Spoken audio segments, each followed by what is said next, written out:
Igor, assim, eu tô no chapeuzinho análise renais, Tá, né? No chapeuzinho Renan candidato. O Flávio, quando as pessoas votaram no Jair Bolsonaro em 2018, muita gente, né, da imprensa votou no ódio, discurso de ódio, o ódio das redes. Não era ódio das redes, as pessoas estavam muito otimistas sobre o Jair. Elas achavam que o Jair ia mudar. As pessoas fizeram um voto baseado numa emoção boa no Jair. E este é um ponto que ninguém leva em consideração. Eu concordo, eu acho que sim, é até difícil discordar disso, mas também teve uma parcela interessante de antipetismo, não teve? Teve. Mas assim, eles pegaram o eleitor do antipetismo. É que o lance todo é o seguinte: o eleitor antipetista. O cara que votou por antipetismo, ele simpatizou ainda por cima. É mais do que isso. Eu vou dar um exemplo. Tá. Eu sou um antipetista por natureza. Tá. Em 1989, meu pai, eu fui com meu pai no final do Brasileirão, ver o São Paulo e Vasco. Você é vascaíno? Eu sou Mengão. Ah, você é Menga, então tá tudo bem. Tá. Porque a gente é do União do Punho Cruzado, né? Pois bem, o São Paulo perdeu pro Vasco, gol do Sorato na final, e eu fui lá, como hoje um sofredor que é um São Paulino, fui assistir o meu time perder. E o Lula tava lá, fui torcer pro Vasco. Aí meu pai mostrou o Lula, eu xinguei o Lula, mandei o Lula tomar naquele lugar, que eu já, né, enfim. Então minha família sempre foi antipetista. O antipetista nunca teve um candidato antipetista pra votar. Tipo, esse aqui é o meu cara. A gente votava porque a gente tinha medo do PT. O Fernando Henrique foi um bom presidente. Mas as pessoas vão falar, aqui é FHC. Nunca existiu isso. Quando veio os anos 2000, aí você tinha que votar assim. Aécio, Alckmin, Serra. Quando o MBL surge, e acho que esse é o grande mérito nosso, a gente falou, cara, você tá cansado de perder. Você tá cansado de ver o Lula ganhar e roubar e nada acontecer, escândalo de mensalão, petrolão. Cara, vamos derrubar esses caras. Vamos parar de perder. Mas vamos derrubar na regra do jogo, vamos fazer as maiores manifestações.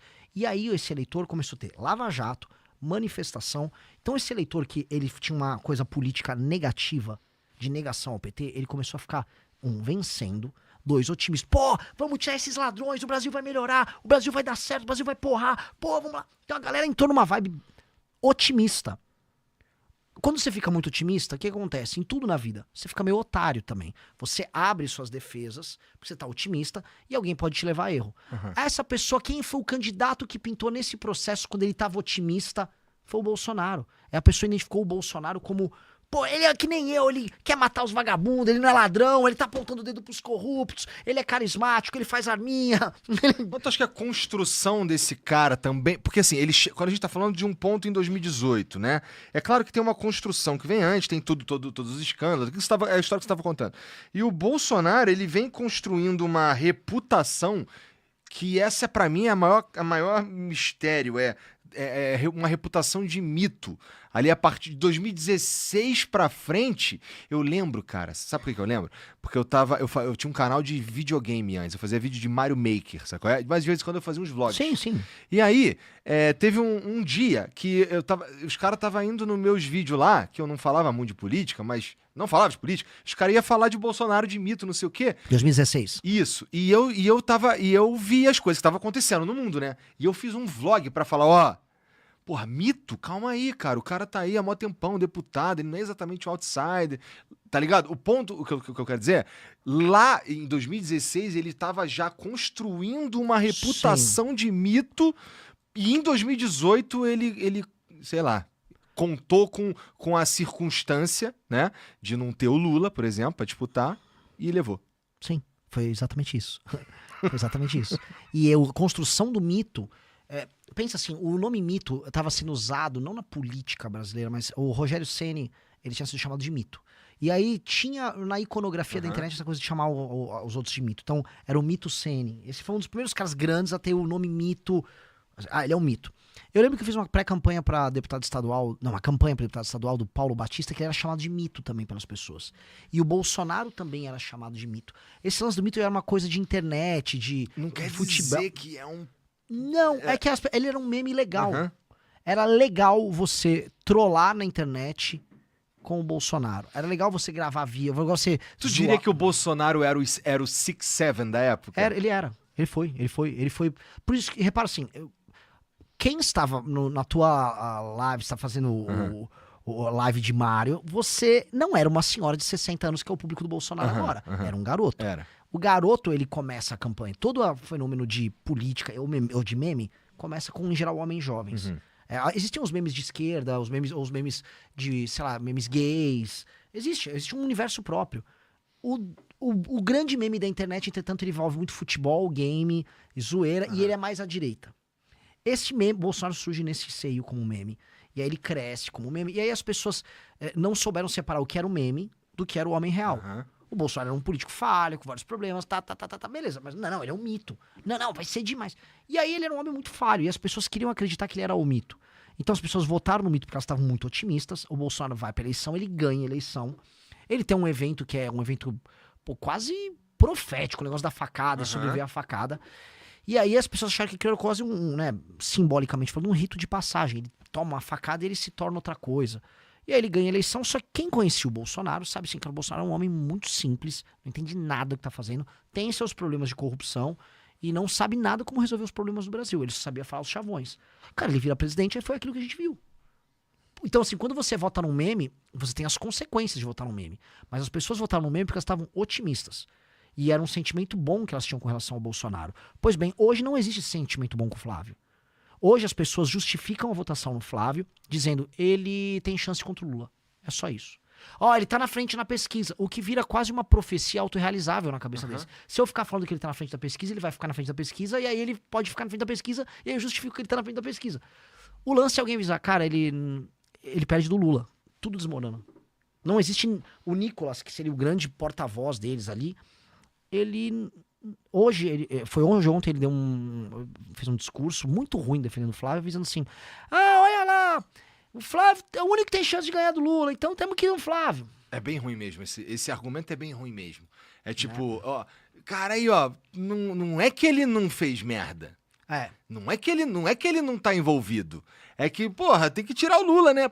Exato, meu irmão. Quando você tá nessa, você volta lá pra quando era, sei lá, o Alckmin concorrendo contra o Lula, que tipo, eu sei, é o Alckmin, pô, ele não é o Lula, cara. Vamos lá de Alckmin e jogo que segue. Sabe, você não tá com aquela energia. E o que acontece quando vai assim? Você perde, porque o PT, não nessa eleição, mas o PT costuma ter uma militância, uma baita de uma energia. O que tá acontecendo agora, inclusive, mesmo, Renan? Eu tô sentindo... É porque ainda não começou a campanha? É porque estamos antes da Copa do Mundo? Porque eu vejo o PT meio em velocidade de cruzeiro, sabe? Ele tá... Os caras lá, o Lula e os caras do PT, me parecem, de novo com o Renan do Chapeuzinho da Análise de Renan, tá bom? Ele tá olhando e vendo os caras... Vendo acontecer, vendo o escândalo Master bater com força no Flávio. Ele faz umas piadinhas. Ele tava outro dia fazendo ele tava falando que, porra, Trump, vai lá, taxa lá o Lula pra sacanear. Ele dá umas sacaneadinhas, mas não tem um movimento grande, entendeu? Nem pra pegar no pé, nem pra... E eu diria que o que acontece que eles vão tentar usar como plataforma, que é o lance da 6x1 e essas coisas aí, eles ainda não estão falando na quantidade que eu esperava. O que tu acha que tá rolando? Eu acho que o PT perdeu muita da vitalidade. O PT, assim, rodando pelo Nordeste, assim como o bolsonarismo, ninguém tá com nenhuma energia defendendo o Flávio, ninguém tá defendendo o Lula. Porque ninguém tem saco de defender o Lula, porque não tem um governo bom. Assim, você tem que ser muito pelego do PT pra ficar, aqui é Lula. O Lula faz um governo horroroso. É um governo horroroso. É um governo de aumento de taxação, é um governo que é um governo que tá no escândalo do Banco Master. E aí você vai ver o eleitor do Lula, e o eleitor do Lula tá procurando outra coisa, especialmente o eleitor jovem. Esse diagnóstico que eu fiz, institutos de pesquisa fizeram, eu fui pro Nordeste e eu falei pro eleitor do Lula jovem, o filho da mulher que tá no Bolsa Família, você não tá aguentando mais bandido, né? Você não aguenta mais estar no Bolsa Família. Ele, não aguento mais. Eu quero uma vida melhor. E tá, eu tenho um plano pra você. Eu vou desenvolver o Nordeste. Eu vou trazer data center pro Nordeste. Eu vou industrializar o Nordeste. Cara, vambora, tô contigo, meu irmão. Vambora. Porque o cara quer tá otimista. O cara quer... Você não pode tirar do homem a vontade de sonhar. O Lula não tá dando vontade pra ninguém sonhar. O Lula chega pro cara e fala, fica tranquilo, você não tá fazendo nada? Você tá desempregado, tá sendo assaltado? Fica tranquilo, homem. Eu vou pagar só um botijão de gás. Aí a sua mãe vai cozinhar aí pra você. Aí você fica em casa quieto. O Lula tá matando esse homem. O Lula tá matando a pessoa que tá sonhando. O Lula é um cabresto. O Lula, vou te falar, ele é um veneno lento que você vai dando pra pessoa desistir de viver. O Lula é esse veneno lento. Não precisa trabalhar, eu te dou uma grana, fica quieto, vota em mim, te dou uma energia elétrica, eu vou ver se sobra alguma coisinha. O Lula, e ele faz isso, ele vai tirando o espírito da pessoa. Só que os mais jovens ainda têm um espírito. Então quando você vai pro Nordeste, você vai despertar. Por isso que meu lance é o Nordeste. Cara, eu tenho que, pra ganhar do Lula, eu tenho que ganhar do Flávio no primeiro turno, sim, mas eu já tenho que ganhar do Lula arrancando os votos dele no Nordeste, mostrando pras pessoas, dá pra virar o Nordeste. E, pô, uma pessoa que tá hoje no interior do Ceará, a pessoa tem celular, a pessoa quer construir uma vida. Aquele papo que ficam vendendo. Direita vendeu muito. Ah, o lugar do Nordeste é vagabundo. Papo furado. A galera quer ralar. A galera quer crescer. É que não dão meios para as pessoas fazerem isso. Não dá pra pessoa montar uma empresa no interior do Ceará. Não tem economia. A gente tem que ver como é que eu levo o agro rápido pra lá, como é que eu instalo data center, como é que eu faço linha de energia elétrica, como é que eu trago indústria, como é que eu exploro terra rara na Bahia, que tem terra rara na Bahia. Como é que eu faço isso acontecer? Pô, vamos fazer isso urgente. Vamos acelerar essa bagaça. E aí eu falo isso e as pessoas vão despertando. Pô, Igor, pesquisa Atlas, não sou eu falando, galera, não é a opinião do Renan. Semana passada, Rio Grande do Norte, acho que eu tava com 7,5 ou 9,5, Rio Grande do Norte. Em Natal, 15%. Eu tô em Natal com 15%. Pesquisa. Não sou mais um cara do 3%. Em Natal, eu falei isso pra galera que mora lá, e a galera, o Renan tá certo. Nordeste, cara, terra do Lula, a governadora é do PT, a Fátima, em Natal. Em Recife eu não tenho menos de 10%. Então tá acontecendo. Eu já tô tirando esses eleitores do cabresto do Lula antes mesmo de ir pro segundo turno. É um despertar. Você precisa unir o Brasil. E pra eu ganhar, lembra que eu falei da guerra faccional de Roma? Eu preciso falar assim, acabou a briga norte e sul. Ah, o meu cuscuz é melhor. Dane-se seu cuscuz. Vamos comer cuscuz diferente, mas vamos todo mundo ganhar dinheiro e vamos parar de tretar? Vamos parar com essas brigas idiota de cuscuz do não sei o quê, o meu Nordeste é bom, o seu Sul... Não, o Sul vai se separar. Vamos parar com essa droga? Vamos parar com essa conversa mole? Dá pra todo mundo ganhar dinheiro. A galera do Sul tá preocupada que estão favelizando Santa Catarina. Porque tá vindo migrante de vários outros lugares, não tem moradia, vira favela, vira violência.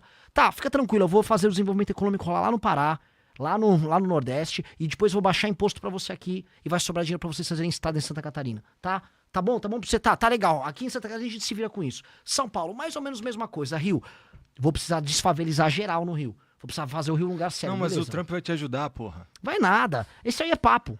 Isso é papo. O próprio Gaquia falou isso. A CIA, agora que virou uma organização, transformou-se em organização terrorista, tem que fazer um acordo agora de cooperação da Polícia Federal com a CIA, não mais só com a FBI.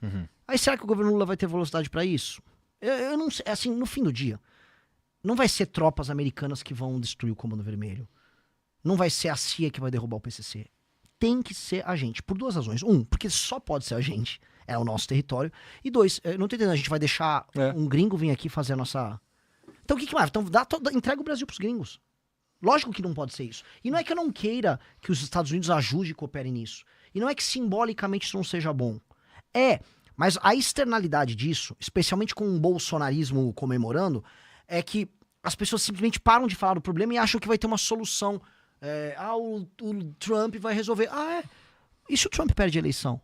E se entra um democrata? Ele vai querer resolver? Ou qual é a forma que ele vai resolver? Então, parem de, botar... As pessoas são muito infantis nisso. Tem que ser a gente. Até porque o papel do Brasil não é só resolver a própria questão das drogas. A gente tem que salvar o Brasil do crime organizado e salvar a América Latina do crime organizado. E olha só, essa não é uma discussão específica sobre drogas. Essa é uma discussão sobre facções criminosas que viraram, vamos dizer, estados paralelos dentro do Brasil. Porque vira e mexe, eu vou em alguns lugares, e vamos discutir agora a legalização. Não é sobre isso. O PCC exporta a droga. Ele até vende internamente, mas a grana bruta do PCC é a exportação de cocaína que nem é produzida no Brasil pra fora. E aí esse dinheiro que sobra ele investe em mercado financeiro, show de funk, rap pra lavar dinheiro, posto de gasolina. Ele criou todo um universo. E aí eles ocupam território, compram autoridades, compram juízes. Uns posts aí também, nos perfis, os caras compram tudo. Exato. E virou uma máquina. Então, eu preciso destruir essa máquina. Todas as outras discussões vêm depois disso. E o Brasil tem que ter esse papel na América Latina de destruir o crime organizado na América Latina, junto com as outras nações, e não ficar pedindo pinico pros Estados Unidos. A galera acha que é legal assim, Sabe aquela música do Raul Seixas? A solução é alugar o Brasil. Não, a solução não é alugar o Brasil. Não é. É horrível ser servo de outra nação. É humilhante ser servo de outra nação. E deveria ser mesmo. A gente deveria se sentir mal quando vem um cara e fala como a gente devia estar fazendo as coisas, né? Lógico. E mesmo que a gente discorde, né? É mais uma parada de ser uma nação, porra, né? Ter o brio de uma nação, porra. Se você gostou do vídeo, deixa o like e se inscreva no canal. E não se esqueça, a onça é inevitável.